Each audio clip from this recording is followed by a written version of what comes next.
Welcome to the Landon Ball podcast. This one is going to be a little bit different.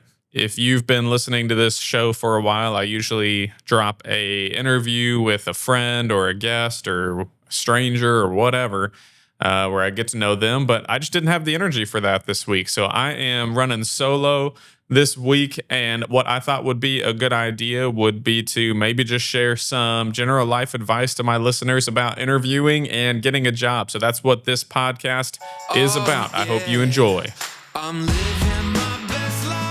All right, well, let's get right into it. This week, I am trying to give some advice from my very short life so far, but I have sat on both sides of the hiring table. I have been somebody who has gotten jobs and somebody who hires people to get jobs. So I figured I might have some insight. I don't think this is a catch-all, but definitely wanted to give some advice to my listeners on getting a job, on how to make yourself look good in an interview, and hopefully just some general life advice. So one thing I'm probably going to do in this podcast is I might holler at you, Cody, if there's maybe something that you wish I would talk about. But I have just a general list of some things that I think are good when it comes to getting yourself a job. Why is getting a job important? To pay your bills. And the first thing I'm going to say, just from a life advice aspect, is stop applying for jobs to match your lifestyle. Lots of times I see a lot of people, they will upgrade their lifestyle. They'll go buy,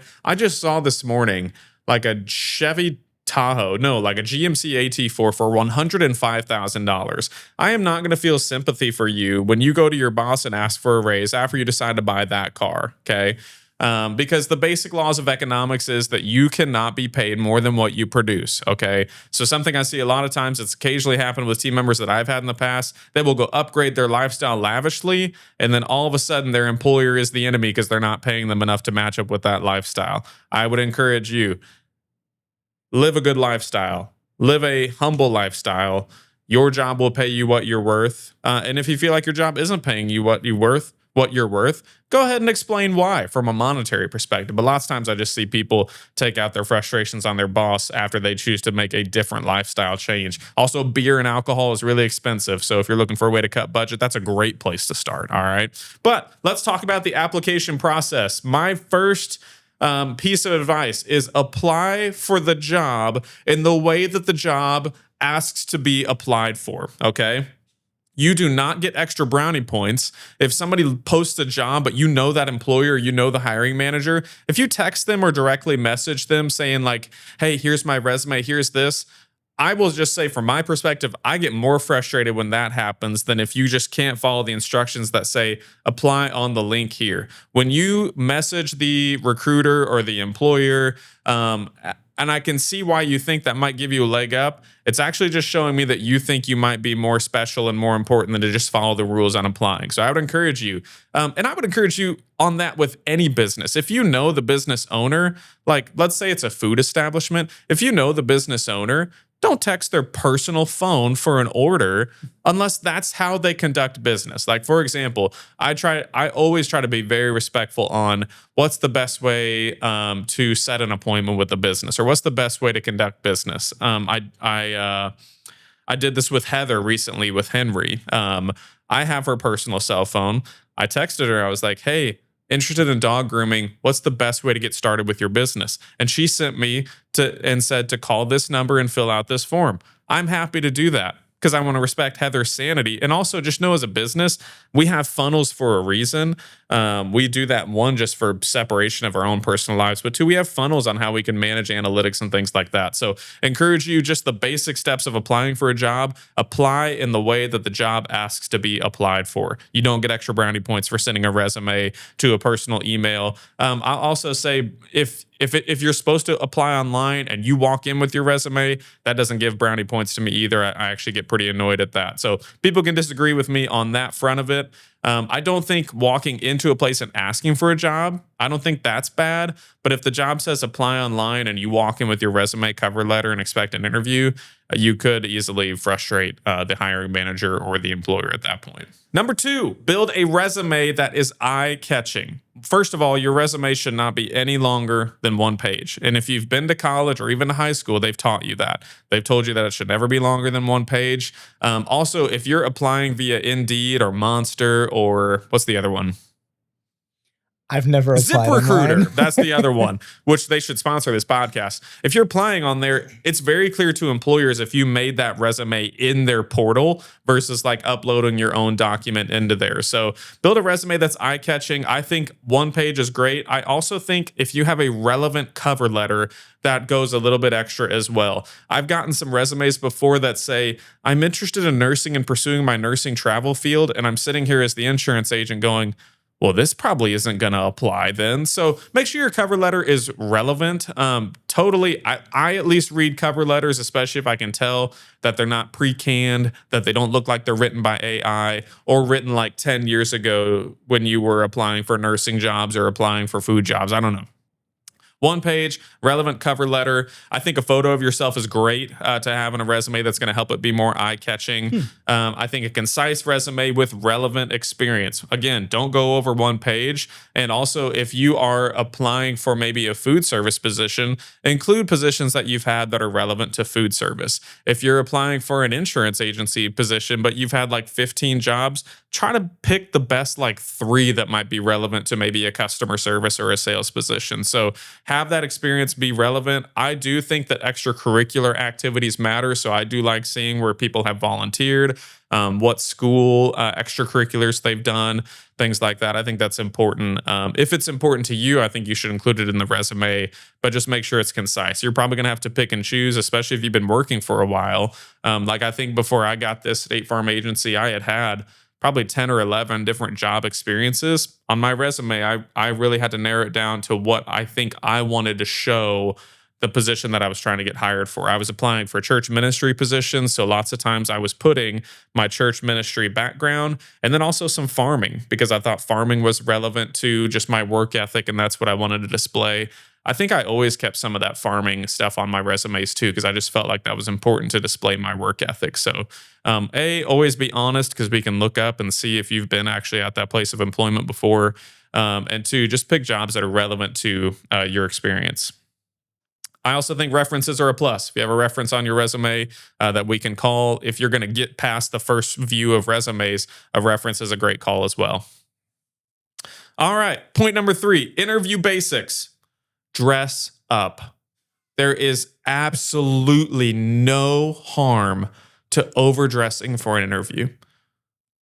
No harm. There is so much harm in underdressing for an interview, okay? In fact, I have had, gotta be careful here. Even if you go and get like a tux from a Goodwill, that is more impressive to me than you showing up with your best jeans and a t-shirt. You showing me the effort that you went to go get like clear, maybe like you can't afford one, but you go and hustle. And I think maybe the first suit I had in an interview, I borrowed from my stepdad, Kevin. It was brown and it didn't fit, but dadgummit, I got that job. I don't know if it was because of the way I was dressed. It was Emmett's back in the day, but I showed up in a full suit that didn't fit, but I was 16 or 7. I was 18. I was 19. I was 18. I was 18. I showed up in a full suit that didn't fit, but I went to the effort to show that I tried to dress up. And I can see when people are trying. And again, there's just no downside to overdressing. There's plenty of downside to underdressing. If you're trying to earn a job, there's absolutely no downside to overdressing, in my opinion. My first real job was a dishwasher at Emmett's. I showed up in a suit. I think he kind of laughed at me. I think he thought I was like trying to come in and sell like linens or something like that. And I was like, no, I'm here for the dishwasher job. And it was, I think it was Rob Schluckabeer at that time. And he gave me the job. I don't think it was based on what I was wearing, but I think if I had showed up in scrubs, it might've been a different, not scrubs like nursing scrubs, but if I showed up in shorts and a t-shirt, I think that would have been a much different story. So there's no downside to overdressing. Also, there are plenty of resources if you need suits or you need good clothes. I know that Central Methodist has a closet. Even if you're a dude that's kind of my size, hit me up. I got plenty of stuff in my closet because I get my grandpa-in-law's hand-me-downs all the time. Kirkland and so like Costco and Sam's make great dress clothes too. Point being, can't hurt to overdress. Number 2, in interview basics. Next thing is arrive early. I think 10 minutes is great. If you arrive 30 minutes early, that's obnoxious. 15 minutes, 10 minutes is a great time to show up.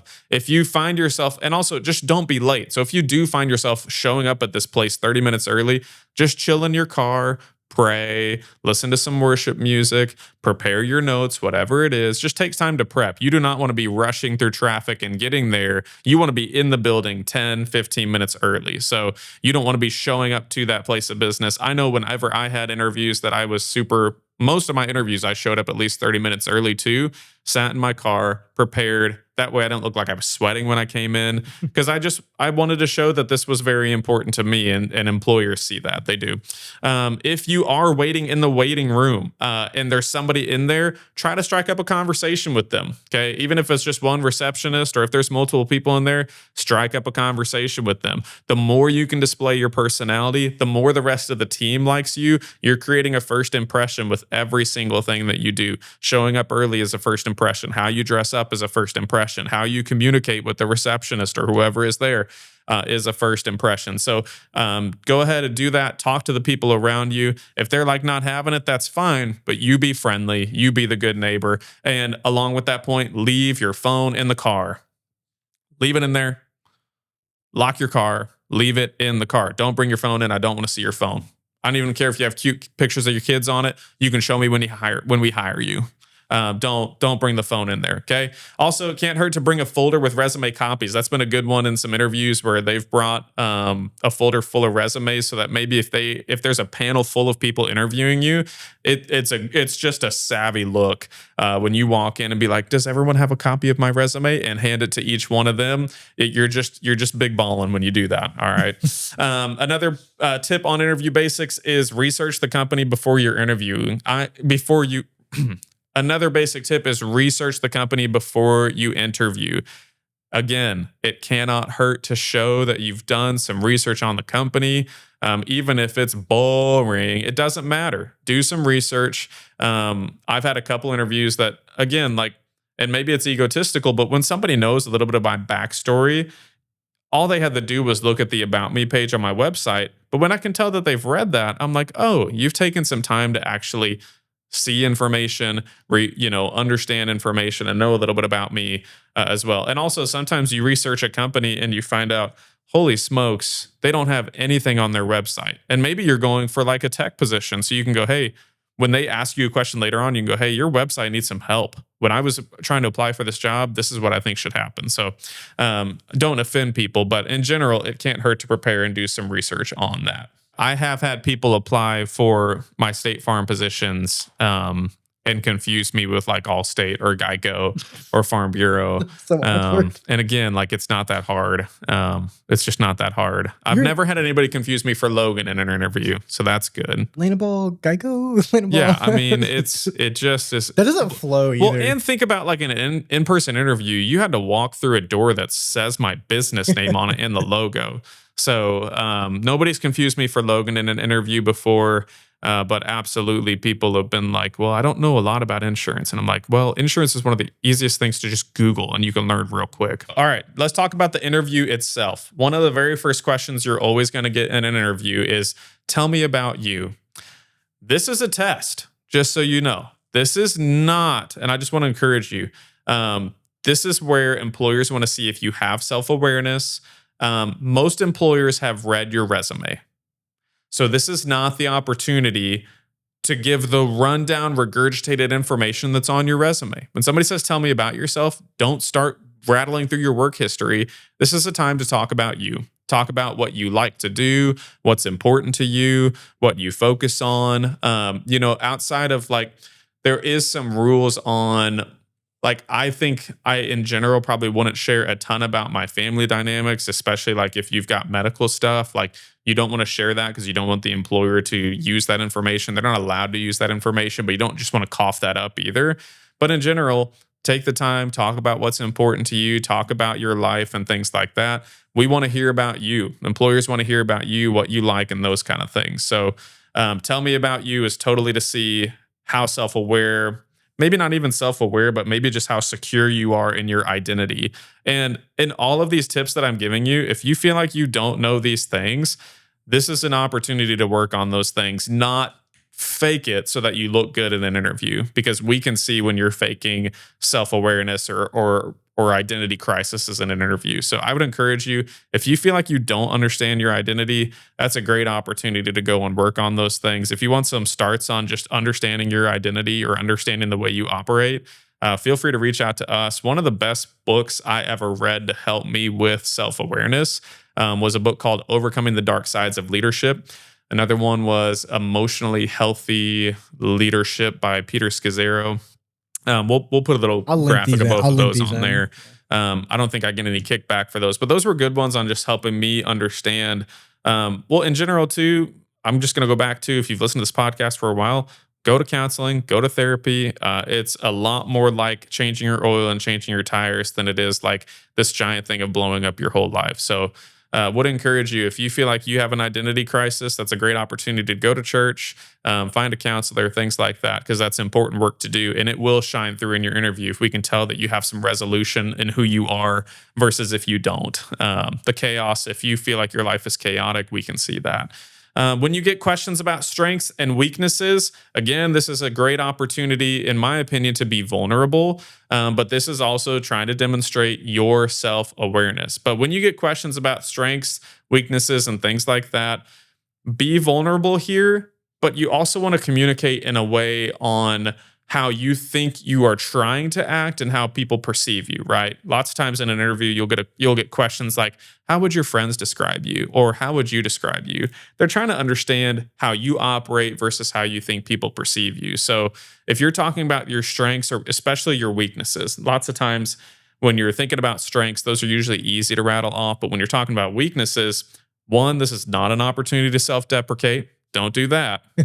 But when you're talking about weaknesses, you probably want to talk about like, so for example, for me, I am somebody that when it is time to get something done, we go do it, we go and do it fast. That's my attempt.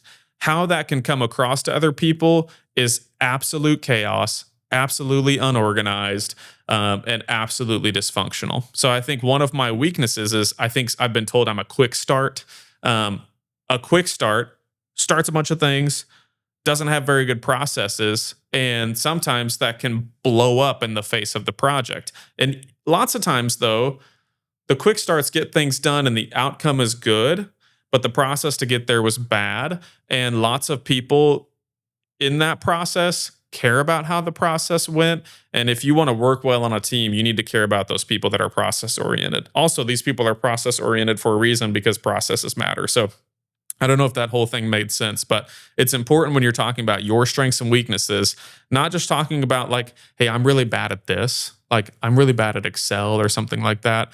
Reframe that. Say, I haven't had a lot of experience in Excel, and most of my jobs haven't needed my experience in Excel, but one of my jobs, I wasn't very good at Excel. Whatever. I don't think that's what people want to hear necessarily. I think they want to hear like, hey, what I've tried to do in the past is lead or do this in this certain way, and it did not go well in this issue. And the feedback that I've gotten is that I have X and X weakness. I think that's a much better way to communicate than just saying, here's my 5 traits that are strengths, here's my 5 traits that are weakness. Again, this kind of goes back to be honest in an interview. This is not, we can tell when you're regurgitating the 5 things that you memorized for this interview. Another interview tip inside the interview: when employers ask for specific situations where you have dealt with X and X thing, give specific examples.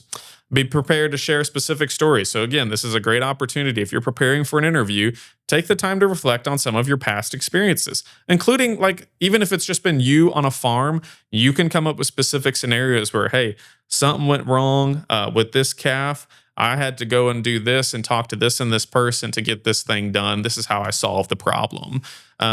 Just take the time to do that. Sidebar on this. When you're talking about past experiences, this is not a good opportunity. There's never a good opportunity to rip your old place of work. This is a massive turnoff. If you just go ripping through your old places of work, massive turnoff. Even if it's the truth. Sharing the truth in a thoughtful way shows that you've reflected on your past experiences. And also, pro tip, if every place you've ever worked, their culture sucked and it was a terrible place to work and your boss was mean, you might be the most common denominator in this situation. Okay.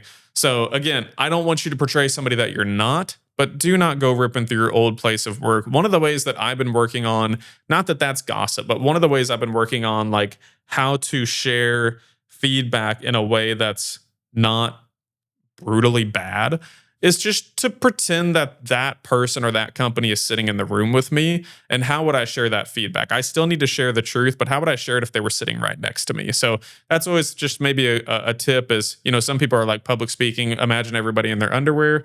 When you're trying to give feedback about a place of your own employment, pretend they're sitting right there next to you. Unless you were like seriously mistreated, you might just rip into them in the moment. But it would encourage you, even if you can show restraint from bad mouthing your prior employer, that's a plus. If you just dive into how terrible they were and what an awful place to work it was, blah, blah, blah, turn off.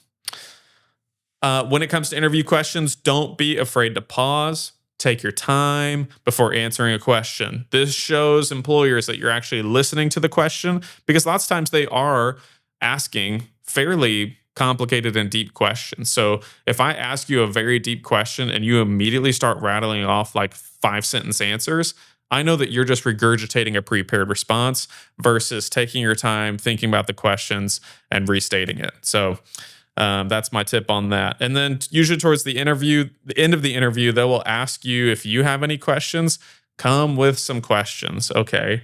And even if you are like, well, I got most of my questions answered online, just say, hey, I was able to do a lot of research on your company, and here's what I found online. It answered a lot of my questions. Here were some of the ones that I was concerned about. Feel free in this moment. This is a good time to bring up concerns that you might have, questions that you might have. And I thought this was maybe a good opportunity in this podcast to talk about what do we do with the pay question, right? I've been on both sides of this where you're asking, what are your salary expectations? Or you're being asked, what are your salary expectations? So if you're on the other side of that question and you're getting the question of what are your salary expectations, it's kind of up to you on what you want to do here, right? Because I think if you are going for a job that is clearly going to be a pay above where you're at, I think stating what you're currently making, like let's say you're working at Casey's and you're going for like a big boy job, like an accounting firm or something. We're not talking about closely relevant, pay grades, right? You're going to go from $15 an hour to whatever the value of an entry level position is over there. But let's say you're kind of making a lateral move within industry or something like that, and you get this question. A good way to put this back on them is just to ask them, hey, what's the earning potential of somebody who is excellent at this job? And then put the question back on the employer. So what's the earning potential for somebody who's very good at this job? And then what would be the pathway to getting to that salary? Because then they could say, hey, the ceiling in this job is like, they might tell you the ceiling in this job is like 50K. And you're looking at that going, oh, that's not worth changing jobs and doing all this if the ceiling is that. But most of the time, if you turn that question around and say, hey, what does a good person earn? Or you could even play the economics card and just go, what's the value of this position to your company? That's kind of a big baller question that might rub a higher up exec the wrong way. But I'm the kind of person that those are the kind of questions that I ask. And I've lived and died by those types of big hitting questions because that is who I am from that perspective. You can ask anybody who's employed me, anybody who's been a leader of me, that I am not afraid to ask hard questions. And for the most part, that's been valuable. Obviously, asking hard questions at the wrong time can be really frustrating for people who've employed me, but I've never been afraid to ask the hard questions. And that would be one that I would not be afraid to ask. Like, I'm trying to envision if I ever went and took a different job. Like, I think like being maybe like I don't know, something in sports management, like maybe the general manager of the Cardinals or something. I'd just turn it around and be like, what's the value of somebody who's excellent at this? Because I'm going to be excellent at that. So I think displaying that kind of confidence from an earning potential is good. Some other advice that I will give you is chase management, not money. If you chase good management and you work hard, the money will come. If you chase money and you get bad managers, you'll be miserable and you'll be chasing the next opportunity. So chase good leaders, chase good management, and the money will come if you work hard. But yeah, if you get that salary question, it kind of just depends on if you're making a lateral move similar in the industry versus if you're going from like your very first job as a dishwasher at Emmett's to an insurance job, which I think was my situation. I think my only work history at Emmett's was making $7.25 an hour at Emmett's. So the question when I was taking my first job at American Family in Minnesota was not like pay, because everything was going to be an upgrade for me there. So lots of times you'll see TikTok advice giving you all the advice on how to leverage the very most out of that conversation. And I'll just say, if you're kind of like taking an upgrade into position that maybe you're not necessarily ready for, that you're going to need to be trained into, if you set the bar high on pay, their expectations for you are going to be high. And just so you know, your first 6 months of employment are some of your most vulnerable moments, because me as an employer, I'm looking to go, what are the signs that this person is going to stick with me for a long time or not?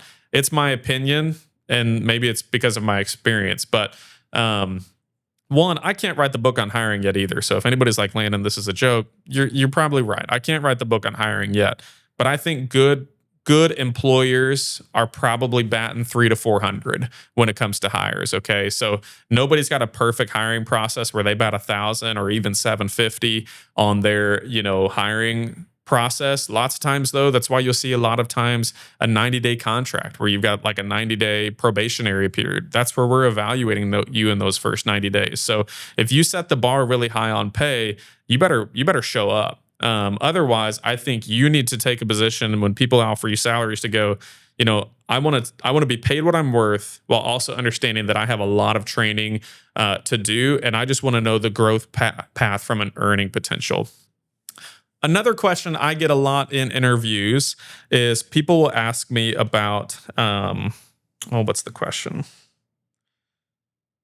People will ask a question, and I think it must be for some sort of advice they get online, but it's almost like verbatim. I get asked the question like, what are the opportunities for advancement? And I will tell you, as the employee or the person trying to get to the job, be more specific on what you mean by that, because oftentimes when I hear that, I'll make the interviewee distinguish. Are you talking about advancement in pay? Are you talking about advancement in title? Are you talking about advancement in rank? Are you talking about advancement in complexity? Because lots of times you will go, especially if you're working for a smaller business, you're staring at the ceiling. The ceiling is the business owner, right? But that does not mean you're not going to have progress or advancement in pay or complexity. And one of the cool exercises one of my old bosses gave me is they said, if you could make $100,000 doing this, we're talking about insurance at this point. If you could make $100,000 doing this, or $100,000 being a toll booth worker for the rest of your life, which one would you do? Now, there's days that you catch me where I'm like, you know what? I would just rather be the toll booth worker so I can just take payments, clock in, clock out, and go home. But for the most part, humans need complexity and they want to make an impact. And so when you talk about opportunities for advancement, if you're not super clear on why you're asking that, it's just going to sound like you just want to move up the ladder as fast as possible. And talk to anybody who's moved up the ladder for the sake of moving up the ladder, you crash and burn a lot. Be specific on what you're wanting to advance in. Are you wanting to advance in? I think everybody wants to advance in pay, so it's a silly question. But advance in pay. Are you going to be comfortable advancing in complexity?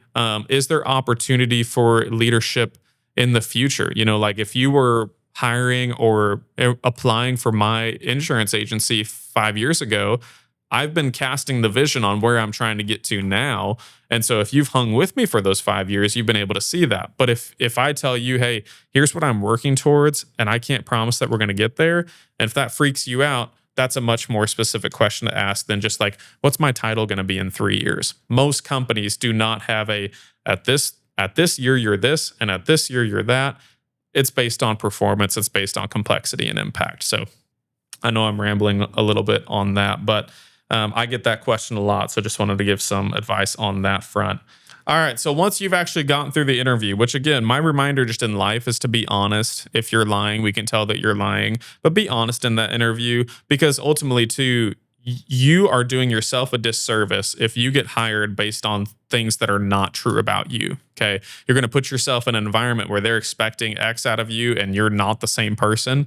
That it's just not right in general. So that's my advice to you. Hey, don't lie. Post interview, I think a thank you email the next day or day of is great, shows a little bit of initiative. I don't think it's necessary. I would not follow up more than that, in my opinion. Employers that want to hire you are not just going to forget about you. You're not going to fall off that list. Now, I have been frustrated as somebody who's applied for jobs where like I just never got the job after an interview. Like not even like a email that says, hey, we've decided to move on to different candidates. What can be frustrating too is that lots of times people want that email that says we haven't chosen you and they want to know why. But unfortunately, there's been so many stinking lawsuits that employers probably can't even list out all the reasons on why. They're just going to tell you that they're moving on to the next candidate. So all I would say is in this moment, if you crush the interview, don't be the squeaky wheel after. Also, don't use an email to start saying a bunch of things that you wish you would have said in the interview. Do your best at the interview. Shoot your best shot. We'll see if the ball goes in, if that makes any sense. So they're not going to forget about you. I would say if you have another job offer, feel free to share that. But don't lie. If you lie and try to like leverage a fake job offer and say, hey, I need to know if I'm going to get this job by this and this day because I have another offer, but you don't have another offer, you will look like a fool trying to come back and get that job when they were like, yeah, well, we're not ready to make the hiring decision. Best of luck to you. You look silly in 2 weeks applying for the job again. All right, that's it for my prepared stuff. Cody, it's Q&A time. What's on your mind from an interviewing, hiring, firing, all that perspective? Okay, ask your question that you asked earlier. Oh, what was it? I already Two forgot. candidates. Oh yeah, so say you got two candidates. I mean, I feel like in your situation, you're pretty willing to like take a chance on somebody. Like you might even just hire two people just to give them both a chance to see who works out. Right. But if you get two people and say you only have room for one person, they're both relatively like both good resumes, both, and like what's going to stand out in the interview? Like, is it going to be that like, hey, what's your weakness, strength question? Is it going to be like, is it a vibe thing, etc.? Like what's going to make you? Yeah, so I'll answer it as me first, and then how I think maybe larger corporations that only fill one position at a time do. The beautiful thing about being a small business owner is I can put whoever I want in whatever chair that I want to. And for me, the right people in the right chairs, and I'll just make sure that the position aligns for them in the future. I also think as an employer, if you're an employer listening to this, lots of times you're gonna hire people and go, oh my gosh, I can't afford two of them if they both work out for the full year. Well, the likelihood that they both work out for the full year is very unlikely. So you're like, I'm about to hire two people at $50,000. I don't have $100,000. The likelihood you have both of those people or your entire current team makeup is very small in the next year. So I think I've tried to encourage people, don't project like everything's going to go good and bad at the same time, right? These people are saying, what if they stay with me for a year and they suck? It's like, well, they shouldn't have stayed with you for a year. If they are worth, this goes back to basic economics. If they are making and if they're producing what they're worth, then that will not be a cost to you from that salary expectation. So anyway, that's the way I view it as a small business owner is if I have two people that I think are excellent, I will take out a loan to figure out how to get both of them on the team. And again, that's why, especially if you're in a situation like that as the employee, these first 6 months, I am trying to sniff out anything that's not going to look good. I think this was actually some Mr. Beast advice. Is if he's like, if you don't see this person on your team in 10 years, let them go. Because you're not doing them a service. Like, I know we think we have so many segments of 10 years left, but we really don't. Like, life is very short. And for me as an employer, when I think back at that and look at going like, man, what if I keep this person that shouldn't be here, I am totally messing up their life by keeping them, hanging on to them. There was another point around that too. Hold on. Also, just an advice to employers. I've heard a lot of people like, what if you train people and they leave? Do what? No, You can nothing. cut it. Say what you're going to say. I was gonna say, I imagine if you're a poor leader and people leave, Yeah. you have to hold yourself responsible. Well, but like lots of times people are like, what if I train these people up and they do all this and then they leave? Well, and the contrary to that is like, what if you don't train people and they stay forever? You know, what if you have just, you don't lead anybody and you don't train them at all and then they stay with you forever? I'd rather train them well. My mindset is to train them like they're going to go and be able to qualify for any other job that they work for, and hopefully they love it here and they get paid well enough here that they never leave. So anyway, there's one perspective on like what my approach is when I have two or three people that I think are all excellent for the role, because I've just lived a long enough short life to know that it's not gonna play out perfectly. Yeah. And if it does from a financial perspective, it's gonna pay. I think when you're in like corporate world and you've got one single position to hire, that's a good question. I mean, it seems like in the past, and not to get political, like sometimes people didn't just get chose over the other because of certain things in place. No, but so this happened to me. I applied for a really big church position where I used to live, and I kind of learned like a year later that I really had no shot. Like I saw this really funny meme, maybe you can pull it up, where it says like me, the hiring manager, knowing that they're going to hire their niece as they interview me. Like that's totally a thing. It totally happened to me, and it totally backfired on them from that perspective too. So, and that actually kind of leads into, because I only had one other question, because I'm in a very, I think all of this is nuanced, and I'm in a very fortunate position to be in the position I'm in. But I had this literally like everything you're talking about. Me and the Central Methodist's office with business center kind of were bickering because they were like, "You need a really good resume, and you need this, and you need this," and I'm like, granted I was in the trades, and so that's not how the trade they want you like. But in this situation, part of the reason I got hired is I had a skill, you needed that skill, and I had a connection with you, so that's networking. So how much do you think of getting hired is networking with the right people? And because for me, like I don't know that my resume is super impressive. I know that my portfolio is, though. Like I know I have a plethora of portfolio work that would show, hey, I'm good at what I do. So like, I don't know how in your line of business, I don't know. Yeah. I say a lot that, like you always hear that term that says it's not about what you know, it's about who you know. And that's just not totally true, but it's true up unto a certain extent. Okay. Your skill sets eventually have to show up to the table. They really do. Who you know can oftentimes gets you in a room, but who you know oftentimes does not land you the job. And just speaking about your current situation, I think resumes matter. I think all those things kind of matter. I think the trait that I saw you in the most is that I knew you could be pliable and coachable because you were hungry. So, you know, back to that question of if you have two kind of interesting people, and let's just say, I guess as an employer, if I had two identical people, I'm going to be looking for attributes of coachability. I'm going to be looking for attributes of hustle. Like, I guess this is a good opportunity to say like some attributes that I will look for in past experience, especially if you're young, like if you're listening to this in high school, playing sports or being in theater or some sort of fine arts. Shows me that you've been willing to get out of your skin in any sort of way. Like sports is going to teach you discipline. It should anyway. Discipline. It's going to teach you how to listen. It's going to teach you how to follow orders. You know, theater and things like that too. Because I was in all of that. I was in theater.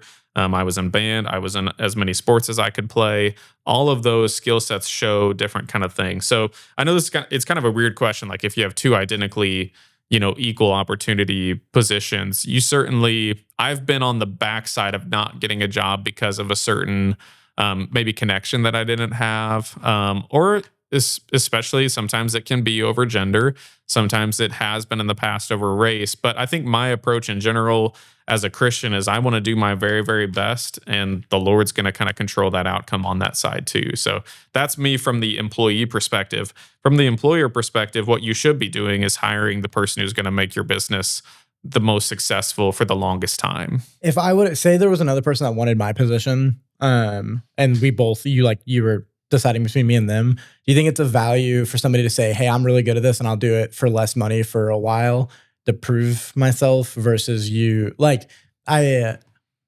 I've thought, like I feel like that's like I'm always willing to kind of eat. I always say eat poop. Let's just say that for a little bit to get to a certain point to prove. Just because sometimes to get in the room, I got to be like, okay, let me prove it. But do you think that like with that, again, my position is different because you can't. I don't know that you can hire somebody. Like I'm not making commission or nothing like that. So I mean, I think in anybody's situation, if you've got let's say money is really not the biggest factor here, right? Like no matter what position you're going to take, you're going to be in an okay financial situation. If you've got the opportunity, so like when I took a job at Amy's office at State Farm, it was a $14,000 pay cut in base. Now I had opportunity to earn more if I was good, and I knew that I could if I did well. But I also knew, I guess for me in my position, I wanted to get paid better. She really laid two options: is I could have a higher base, less commission; lower base, higher commission. And for me, I was like, well, if I suck at this, I don't want to harm her business, and if I'm good at this, I want to get paid more. That was kind of my perspective. So there's very few instances where you're going to be going up against somebody and then you start just having like this auction system where you make yourself cheaper. That's fair. But I would say if you really want to learn from somebody, totally offering yourself at a discount or for free. I did a lot of internships for free. And if you think about some successful like basketball coaches, like I'm thinking of Sam Presti, I'm thinking about Eric Spoelstra. These are people that started in the film room for free. These are people who, I think Sam Presti's story was that he slept on the Spurs athletic training table for a few months. Yeah, and like that kind of stuff. But that's hard. Huh? That's hard. Well, yeah, I don't deserve that. And I guess, this kind of goes back to choosing your hard, right? Like a lot of people won't prepare for an interview, won't do the time for reflection. It's hard to reflect on yourself. It's hard to be self-aware. But you know what's also hard? Not getting a job. Because I out-hustled you and I did the reflection and I did the self-awareness, okay? So do the self-awareness, do the reflection, do the hard work. It's good for your soul, first of all. You don't have to sleep on a piss-stained mattress either, by the way. Like, you can go get another job and still work on getting this, like... Oh, like you said this. You've told me, you're like, I would probably do landscaping if I were... Yeah, like, if I didn't have seasonal allergies or a back surgery, I would definitely be in... landscaping. But I think it's always good to see too, like when you talk about resume gaps, sometimes that matters to me. It just kind of depends on like, if you have a resume gap for being a mom, much different story. If you have a resume gap because like you just took a break and you didn't even go get a job at Casey's. I know Casey's is hiring. All right.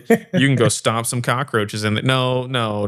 We love Casey's. Okay. There's no cockroaches anymore. Bradley Patty TKO'd them. But like, I guess for me, I've always thought, like, let's just say State Farm got nuked. I'll go get a job at Casey's tomorrow. They would hire me in a second. Like, at least in this current economy, there are jobs upon jobs upon jobs. It's weird though. I'm seeing a lot of people say, college, like the kids that graduated in my class and on are really struggling in the job market, which I will say, because I'm used to not doing stuff on like LinkedIn and all that stuff, the last stretch from leaving the trades to finding like this position was the hardest time I had finding a job. But you were specifically looking in industries that appeal to you. Yeah. Okay. There's another sector of this going like, am I willing to go flip burgers at McDonald's? I totally am. Because what else am I going to do with my time? I am if I'm Might starving. as well get paid. Yeah, dude. When I worked at Emmett's, I got a free meal every shift. That was awesome. Yeah. Worth it for me. Like, I just think you need to have this baseline of like, I'm always going to be working. And yeah, if State Farm got nuked tomorrow, I would at least go get a job at Casey's. And if a week later, like, just imagine you're Casey's manager. Hey, it's Bradley Patty in this situation. All right, let's say State Farm nukes me. I have a plethora of experience, but I go get a job at Casey's.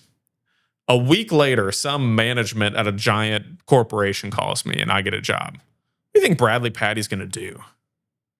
A good leader is going to be like, good for you, buddy. Way to go get it. Like, also, if you're burning bridges with Casey's, like, do what? I think if you burn a bridge with Casey's, you'll be okay. Well, also, like, I think it's good to, I think in general, leaving things the way better than how you found it is good. But leave the place that you worked in a better situation. Like, leave a place of employment where people are proud to see where you've gone on to go. I would like to hope and think that my Minnesota crew from those State Farm offices I worked for, I hope I'm making them proud. I think I am. I think Amy's at least told me that I've made her proud. I know Derek that I worked for at American Family. Sorry, quit messing with this. You don't have any State Farm haters? I don't think I've got any State Farm haters. You know, I think anytime you leave and change your life, it's hard on anybody. Like I remember in those moments leaving, it was not super fun.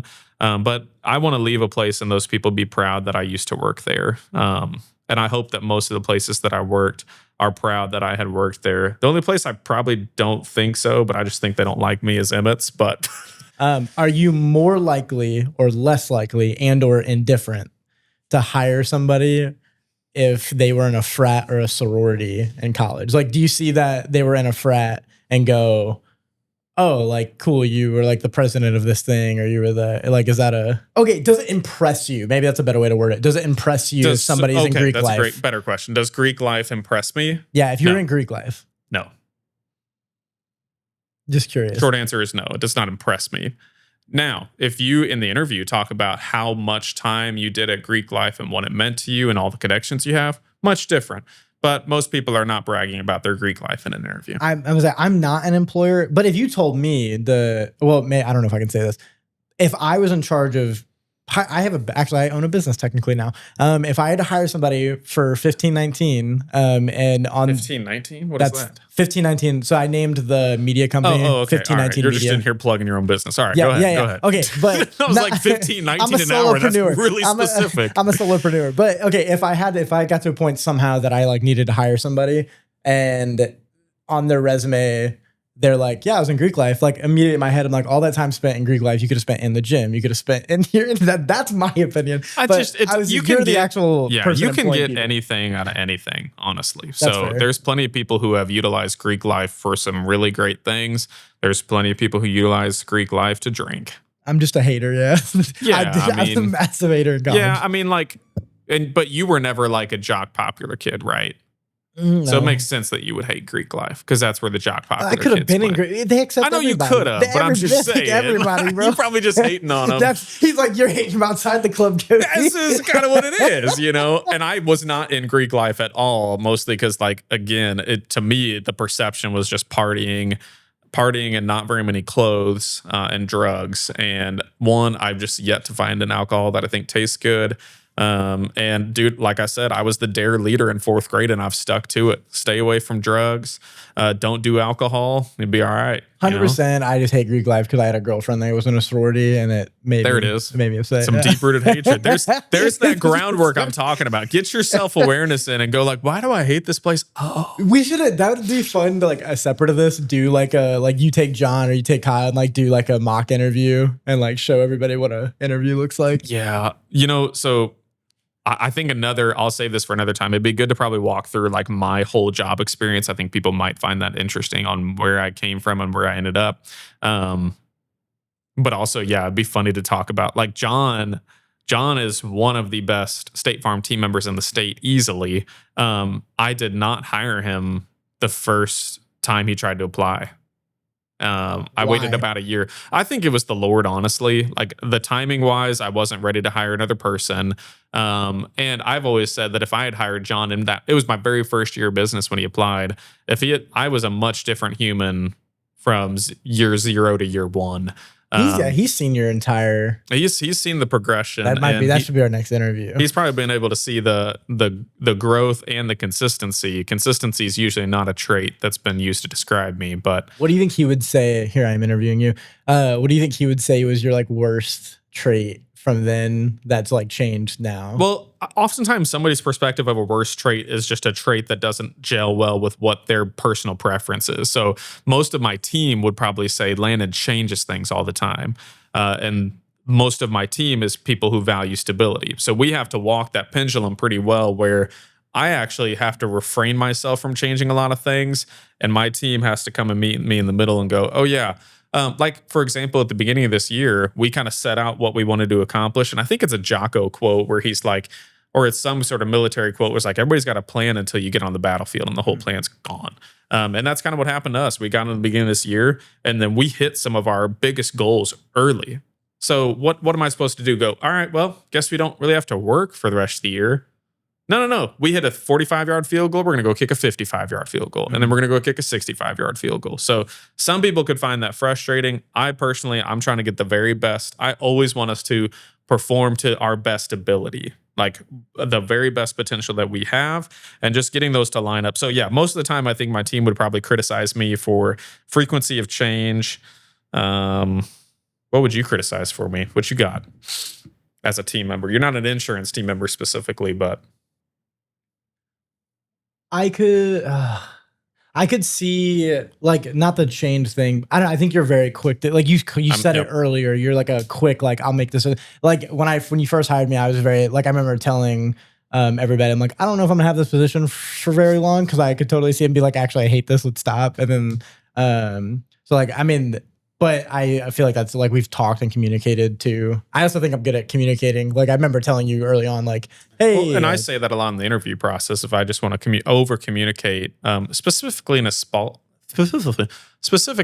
town, if like things don't work out, the likelihood I have to see you again is pretty high.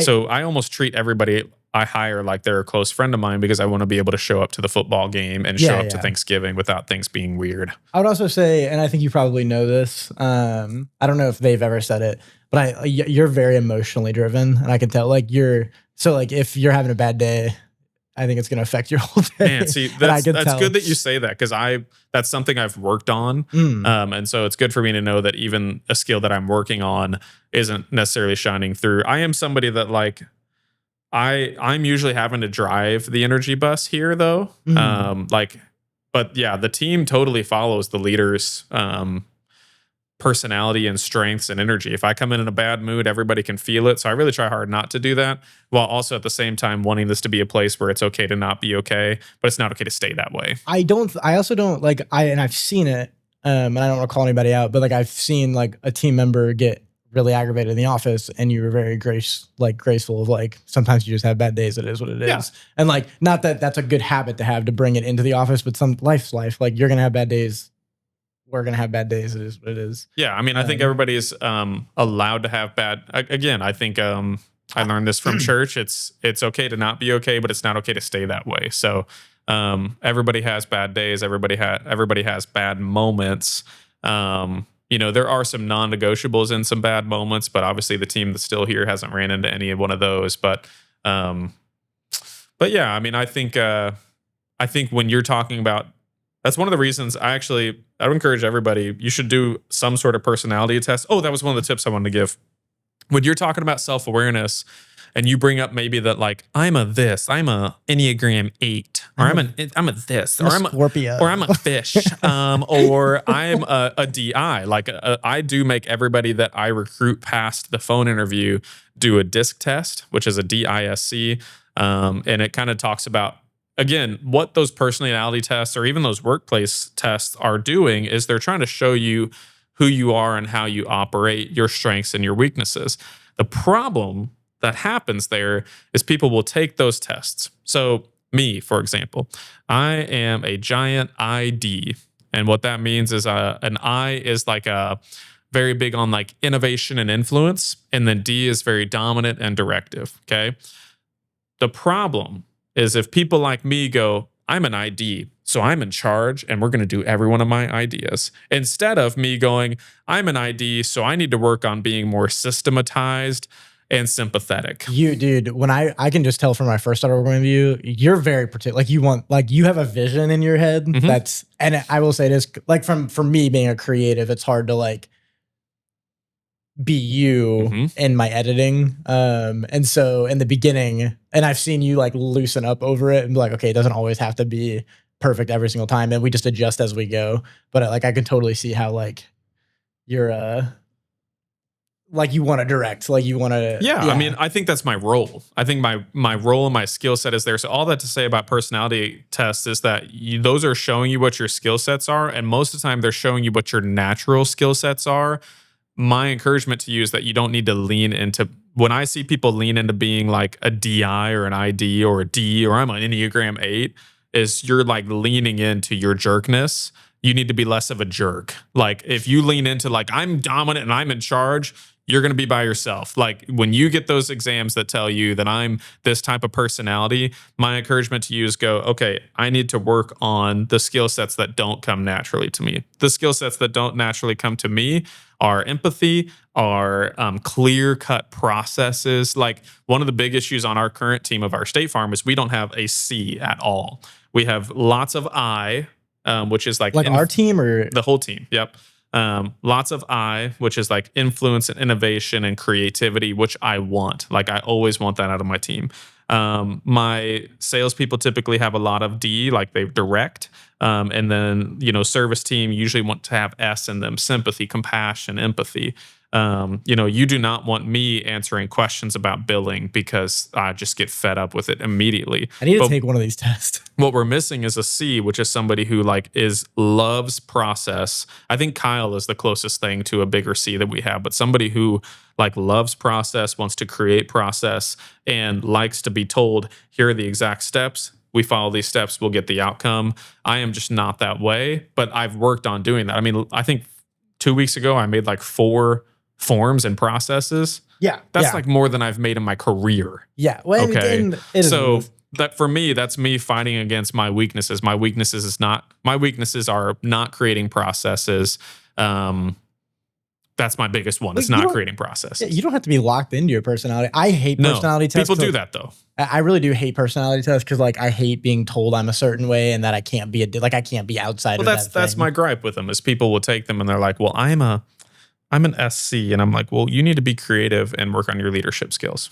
I think everybody can be a leader. I've taken we did it in psychology. It was I think I remember seeing it was ENTP or something like that, but I don't remember I don't know. INFJ or whatever that was. I feel like I can adapt a lot of different traits depending on the environment I'm in. Yeah. And that's maybe as we wrap up here, that's one of the skill sets that I would encourage everybody to be able to have is I remember Amy said it to me in my interview or after she hired me, that one of the things I said in my interview was that being able to just kind of be a chameleon to the person in the room that you're with, not necessarily to be fake, but just to be able to match energy, just to be able to match even just understanding culturally where they come from. That matters a lot in my business where I meet with people. Something I've always said is I can help the people that are 55 years old, have $2 million in the bank account. I can help them accomplish their goals. And I can also help 21-year-old with 90 grand on a Dodge Ram with bull testicles hanging off the back. I can help that guy achieve his goals too, right? So I think that's always a good skill set to have, especially whether you're leading people or whether you're working among people and you're not necessarily working direct to consumer. Learning how to work with other people is really, really, really, that's not a hot take. Your ceiling's going to be very low if you can't work with other people. As much as AI is here, if you can't work with other people, your ceiling is low. And that's okay. We need people who can do the jobs that don't, have any sort of interaction with human beings. But I'm telling you, if you want to go places, you're going to have to learn how to deal with people. And that probably starts first with dealing with you and the things inside of you and understanding you. So would encourage you, go to church, pick up a book or two, start reflecting. It is hard work. I would encourage you to keep a journal. Journal is good. Even you don't have to write a poem when you have a journal. You can just write out what you did that day. That's always a good start.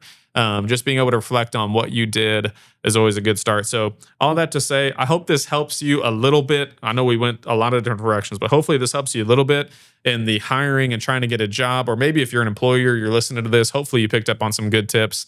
And if you disagree with me on some things, feel free to say it. I've got plenty to learn from other people too. My encouragement to you is just try harder. Choose your hard now. You can either do the hard work of preparing or you can do the hard work of not having a job. Now for the very first time